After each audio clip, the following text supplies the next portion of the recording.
Badidevarakonda mining వ్యతిరేకిస్తూ November 6వ తేదీ నుండి పాదయాత్ర ప్రారంభించాం.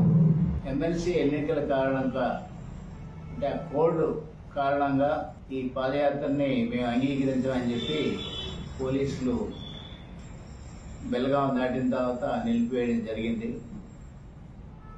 అందువల్ల అది నిలిచిపోయింది. ఆ విషయాన్ని ప్రజలందరికీ అప్పుడే తెలియజేయడం జరిగింది.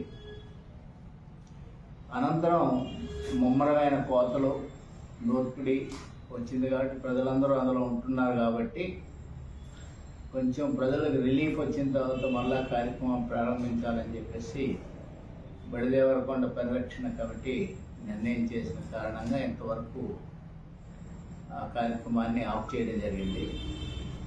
ఈరోజు బడిదేవరకొండ పరిరక్షణ కమిటీ సమావేశం జరిగింది.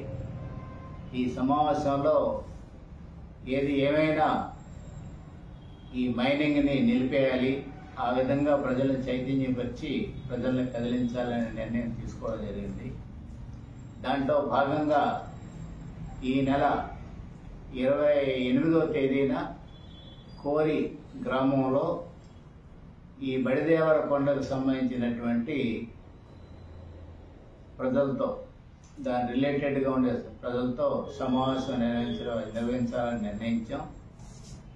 ఆ సమావేశం సందర్భంగా అన్ని గ్రామాలు కూడా మా కమిటీ తిరిగి ప్రజలందరినీ కూడా కదిలించి ఈ సమావేశాన్ని జయప్రదం చేసి ఆ సమావేశంలో తీసుకున్న నిర్ణయాన్ని బట్టి ఆ బడిదేవరకొండ మైనింగ్ని నిలిపివేయడానికి కావాల్సిన కార్యాచరణ రూపొందించుకోవడం జరుగుతుందని చెప్పేసి